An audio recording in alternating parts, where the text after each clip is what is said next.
Belgium is a federal country located in the northwestern part of Europe.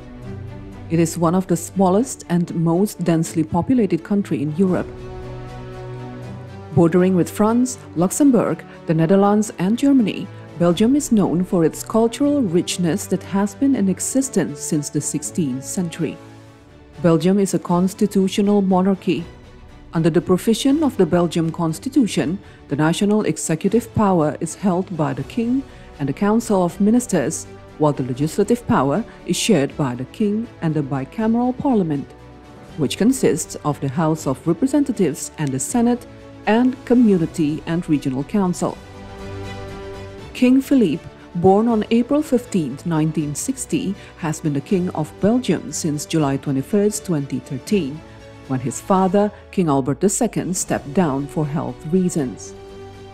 Philippe was the oldest child of King Albert II and Queen Paola. He married Countess Mathilde Ducamp d'Acos, now Queen Mathilde. The royal couple has 4 children. King Philippe's oldest daughter, Princess Elizabeth, is the first in line of succession to the Belgian throne. Meanwhile, the incumbent Belgian Prime Minister is Alexander De Croo. A member of the Liberal and Democratic Flemish Party, he was appointed on October 1, 2020, replacing Sophie Wilmès.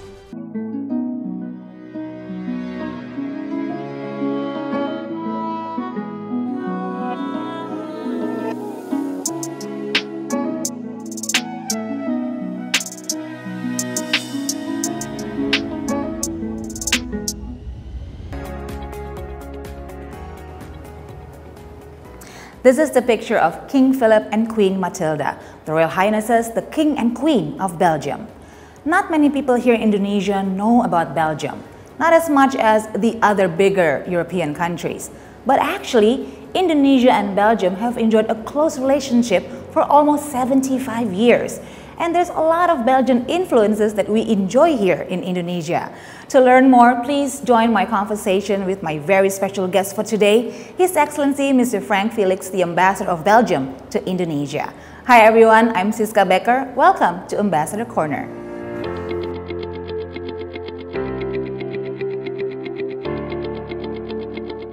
Hello, Your Excellency. Good morning, Siska. Good morning. Thank you for having me here. I truly appreciate this opportunity, and thank you for welcoming me in your private residence. Oh, thank you. So welcome. I'm happy that I can host you in my house, and happy to see you here. Yes, and I'm very excited to have a conversation with you. If you don't mind, shall we start? We shall. Thank you.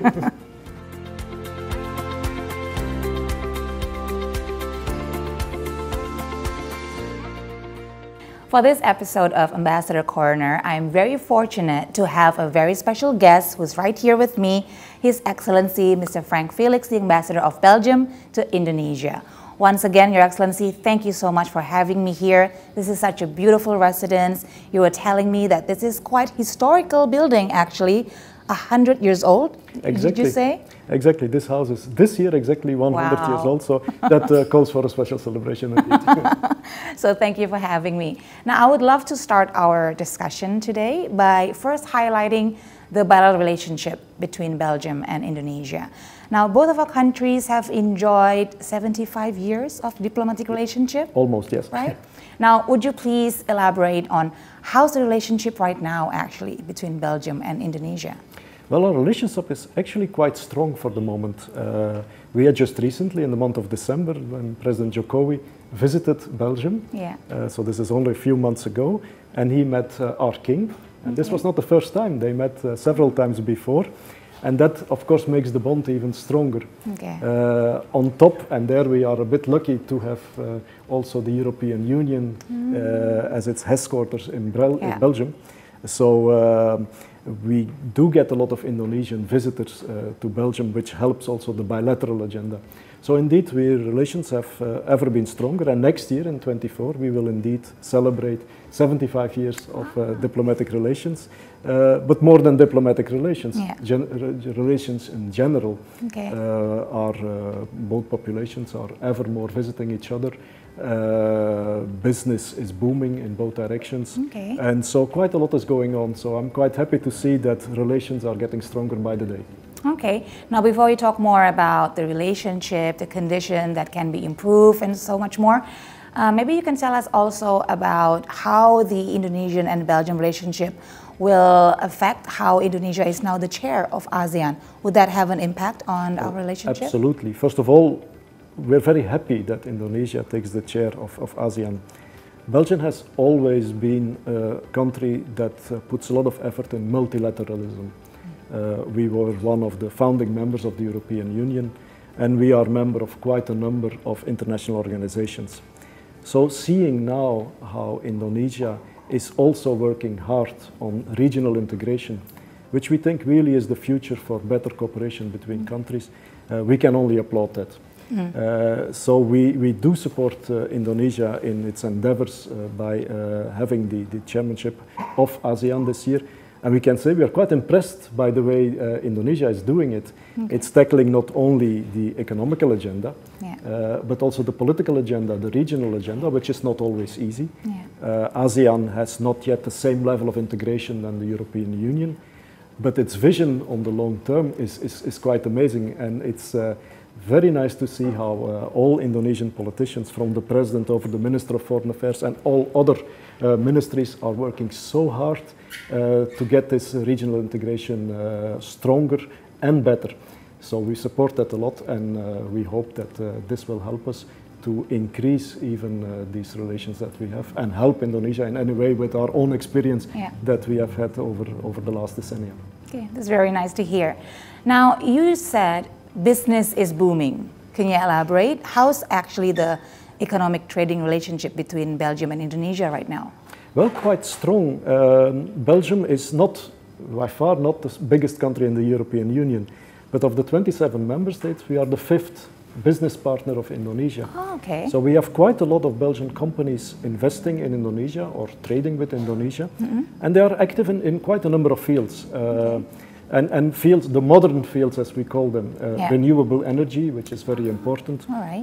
There is a lot of work being done in solar energy. Okay. We are thinking now on hydroelectric and other ways of producing energy, but also in sustainable palm oil production, for example, where we have a very long tradition in Indonesia and expanding as much as we can.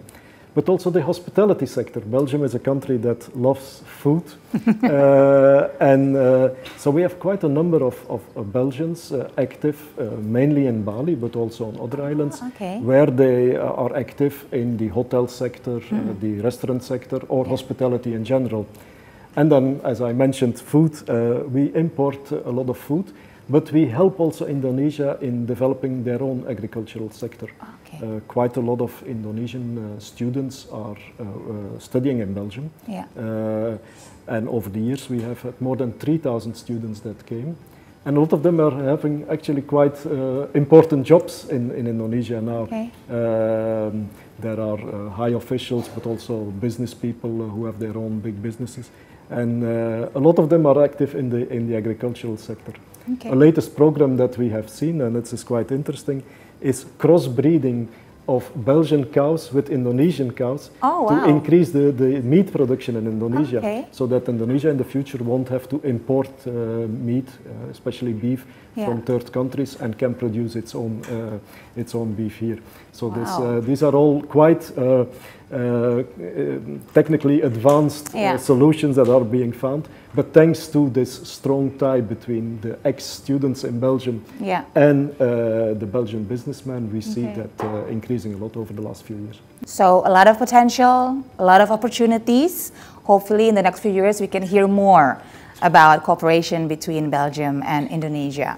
Your Excellency, I've had so many insights already from you, but for the next segment, I would love to have the chance to know you even better. Personally, your career, maybe a little bit of your family. But for now, we're going to take a little bit of break. Don't go anywhere, Ambassador Corner. We'll be right back.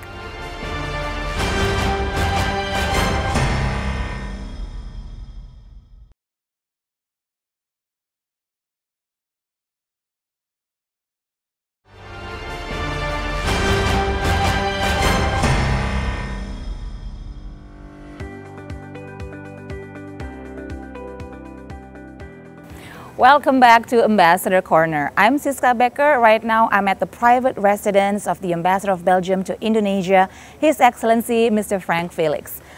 Your Excellency, first I must say thank you so much for letting us set up here. This is such a beautiful garden. Well, thank you. Yeah, I'm quite fond of this garden because as an ambassador we usually live in towns, in the center of towns. So to find this nice tropical garden here in the middle of Jakarta was actually a pleasant surprise and one of the reasons I really love to live here. So it's a quite pleasant place. Yeah, I'm quite happy because despite living in cities, I'm actually more an outdoor person. Oh, are you really? And I see that although you've already spent about 8 months in Jakarta, it seems like you have adapted really well to the climate, to the weather, which must be quite different from Belgium, right? It couldn't be more different, but so much more pleasant because despite the fact that I grew up in a cold country where winters are very long and where the sky is usually grey, I actually always loved tropical climates, some warmth, some sunshine, so I couldn't be happier in this kind of climate. Every day the sunlight is in abundance in Indonesia. And we are really lucky actually to have good weather right now. Exactly. It's very comfortable and hopefully I can also learn a lot more about you as a person, maybe your personal side and also about your career. If you don't mind me asking, Your Excellency, I've looked up your diplomatic career and before you were stationed here in Jakarta, you spent a lot of time in Africa. Correct, right? yes. How is that like compared to here in Indonesia? Well, it's very different. Indonesia is in another stage of development, economical development and social development than Africa. But indeed, I have spent quite a lot in Africa, which is for me also a very interesting continent because things are often only starting there. They are building up their own economies, their own societies. And with an extremely young population, very eager to build up their countries. A lot of countries unfortunately come also out of conflict periods. So to see how they then start often from scratch and building up their own societies, their own countries, it's quite interesting to follow. So it was a real pleasure working there also. This being said, Indonesia is quite a change from scenery and I'm quite happy to be here. Of course. Now, if you could take away some of the biggest lessons from your diplomatic career that you bring here in Indonesia and you put on your diplomatic lenses to see what are the biggest challenges here, and maybe I could also ask you what are your conceptions about Indonesia before coming here, and then what is the new thing you learned about Indonesia only when you arrived? Well, quite a lot. To be honest, I was traveling as a young man quite a lot in Indonesia. So in the 1980s, I came quite a number of times to Indonesia and traveled basically from Sumatra all the way to Papua and everything in between. Wow. So I discovered Indonesia in a period more than 35 years ago. So I can't say how it changed. So coming back to Jakarta, I remember for the first time in 35 years, when I drove from the airport to the house here, I was looking out of the window with my mouth open because 35 years ago there were hardly any high-rise buildings. And today this was like, everywhere. I mean, extremely bright, bustling, modern city. So that was a quite pleasant surprise. The traffic was a little bit less because I remember having no traffic in Jakarta, so that has changed. But no, but it's quite interesting to see how Indonesia in general has developed. From a diplomatic point of view and from my own experience, that it's not only in Africa, but I was also in Latin America. I was in other Asian countries. I was also in Europe. If I have learned one thing that is absolutely primordial for any country to develop, it's investment in education. Education is really the key for all the future technologies. You need high educated people, and I think every country, Indonesia included, should really invest the maximum in education of the young people. Modern technologies will definitely ask for high educated people because robots, computers are replacing actually the simpler jobs. And so it's quite important that a lot of effort is being done on that field. Another field that I have seen is infrastructure in general. Energy production, and today that should be, as we already discussed before, clean energy, but also roads, buildings, hospitals, the whole series of infrastructure that the country needs is quite important to get things going. And the third, and I'm happy to be here in Indonesia after having been in other countries where that's not always the case, is to have a strong democracy. It is very important, a strong democracy where the rule of law is being respected, where human rights are at the center of the development is also very important. So if you get these few things right, the rest almost follows automatically. Okay, I want to follow up on your point on education. Specifically your education. I would love to know more about your college years, your university years, and was that the point where you found your love of diplomacy? I just want to know, when did the passion for diplomacy begin, Your Excellency? Actually, that came a little bit later. I started doing studies Chinese in the very beginning of my academic career. Okay. But then after 2 years, I decided that maybe that's not really the thing for me, and I shifted for law.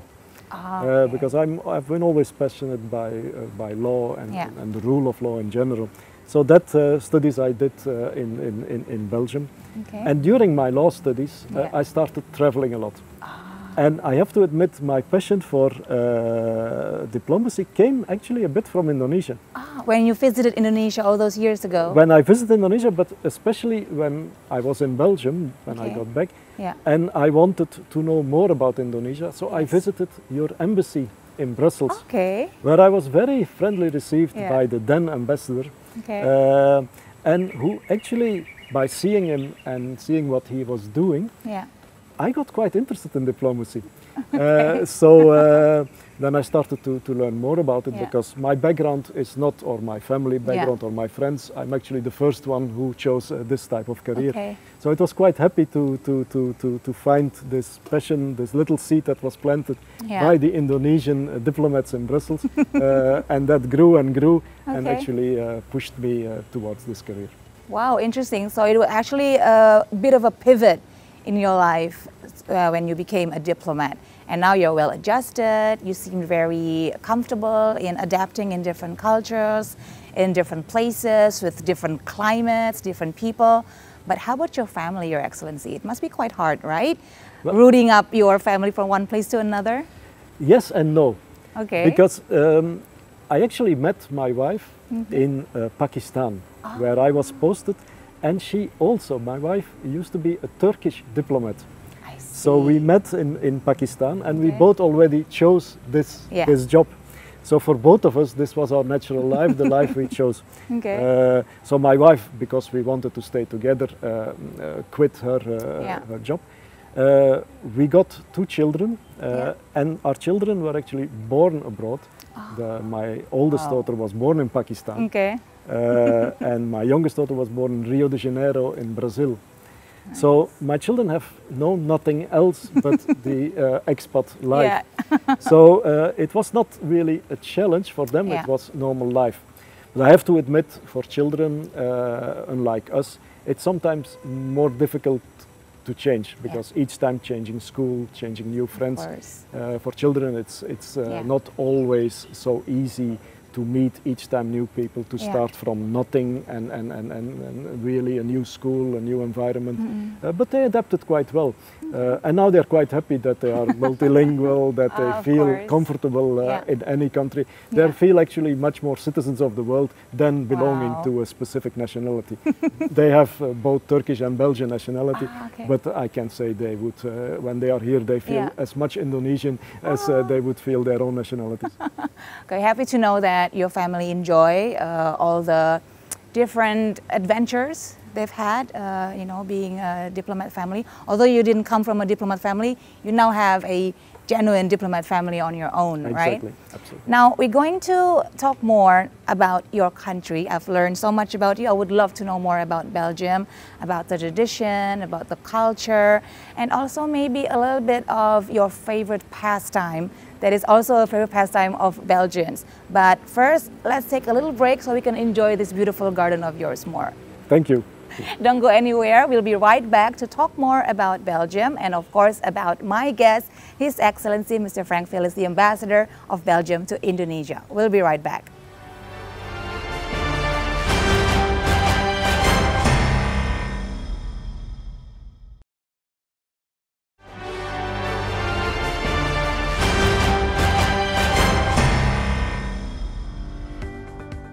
Back in Ambassador Corner with me, Siska Becker.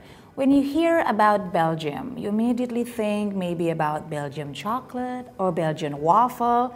We're going to find out more about that and, of course, about the culture and tradition of Belgium. And I have no other better source than the ambassador himself of Belgium to Indonesia, His Excellency Mr. Frank Philips. Thank you so much for sharing so much already. And now we are in this beautiful dining room in your private residence, about to enjoy some delicacy from Belgium. Very excited about that. But before that, Your Excellency, I would love to talk to you about one huge part of my childhood and a lot of Indonesians' childhood actually. This is truly one of the biggest influence from Belgium on myself. And I'm talking about the very beloved character of Tintin. I don't know if you know this, but in Indonesia, it is very well known, very famous, and everybody knows Tintin.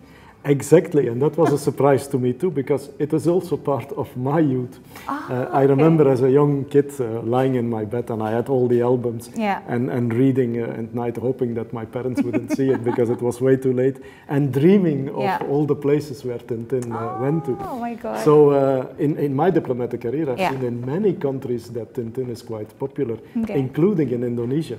And there is even a Tintin community here in Jakarta. I've heard of it. Who are very active around Tintin. And only last week I had the opportunity of visiting the old Kemayoran airport. Where Tintin visited? That Tintin visited in one of the albums, Flight 714 to Sydney, that place in that airport. And it was nice to see that actually the actual building, the control tower, still exists. And that to visit it with people from the Tintin community was quite amazing. So it's happy to see that a figure, a cartoon figure from many, many years ago is still today so popular all around the world, and that I share childhood memories with people from Indonesia. It was a nice discovery. I'm very curious on what we're going to enjoy. Oh, it's here already. It's here already. Oh my, I can smell it already. The aroma is amazing. Yes, of course. Thank you. Thank you. Now that looks incredibly tempting. Your Excellency, please explain to me, what are we having? Yeah, this is a real typical Belgian dish. Okay. It's actually a puff pastry. All right. Filled with chicken pieces, mushroom, and little meatballs. And that in a cream sauce. All right. And we call it vol au vent. Vol au vent. Vol au vent. So a French it has name. A French name, but it has many other names. We call it also Queen's dish. Oh, wow. So it is a very popular dish. And we serve that with Belgian fries. Okay, what do you usually say in Belgium when you welcome anyone to have a good feast? Well, there's two. In French we say bon appétit. Okay. And in Dutch we say smakelijk. Okay. Which one should we use right now for this dish? I would say bon appétit and smakelijk. Okay. Let's dig in. Okay, first the Belgian fries. I hope. That's really nicely done. Just the perfect amount of crunch. Very well seasoned, the fries. But I'm very looking forward to this pastry and chicken. Ooh, that's very soft and tender. That's good. I'm happy you enjoy it. That's really delicious. For me, it's always a pleasure to be far from home. Yeah. And still have some Belgian dishes. Yeah. It's sometimes a challenge to get the ingredients over here, but luckily Indonesia is a country where that loves food itself. Yes. And so it's quite easy to find the way to make the Belgian dishes also. Okay. This is really delicious. This tastes a bit more like a comfort food, yeah? Like this something is you indeed, enjoy yeah. at home with family, Absolutely, right? yes. This is something that is eaten on weekends, you know, when the family sits together and they make this and around the table. Okay. While we are discussing the weekly events, you eat this kind of food indeed. So how about yourself, Your Excellency? Do you eat Belgian food here every day, or have you tried any Indonesian food? Well, it's actually quite interesting because I only serve Belgian food when I have Indonesian guests. Oh, okay. For the rest, I love Indonesian food so much that I asked my cook to prepare me every day Indonesian food. Really? And the surprising part is that he has been making me almost every day for the last 8 months that I've been here a different kind of dish. So I'm really spoiled. And to be quite honest, I have never had a single dish that I did not like. Really? I mean, I enjoy them all because the variety of food you have in Indonesia is so amazing. Very different. Because every island, even every region on every island has its own specialities, its own dishes. Okay. So it's a discovery, and I'm pretty sure that for the time that I'm still here, I will have many, many others to discover. That's exciting. I must ask though, from all the dishes you've tried, which one is your favorite? Well, there are, I can't say a real favorite, but there are a number of dishes that I really like. The rendang is amazing. Of course. Also reminds me a bit of a Belgian stew that is a bit similar. Okay. So that I like really a lot. But the Padang kitchen, I love a lot, you know, all these separate dishes. Not too spicy? Well, I've gotten used a bit to spicy food over the years by living in other countries where the level of spice is usually a bit higher than we have in Belgium. I got used to it, so I don't have too much problems, although I do ask not to overdo it. Your Excellency, thank you so much. You've been the most gracious host. You've been very generous with your time, and I'm looking forward to finishing this dish. So once again, thank you for your time and your insights, and I look forward for you to travel to more places in Indonesia, as I also look forward to visiting Belgium and doing all those things you mentioned before. Thank you, Your Excellency. Thank you, Siska, for being here. It was a real pleasure meeting you and sharing with you some of my views and my insights on Belgium and Indonesia, and being able to share some of our food with you. So I hope you enjoyed it, and I'm looking forward to seeing more of this and sharing more of Belgium with Indonesia. Pleasure is all mine, Your Excellency.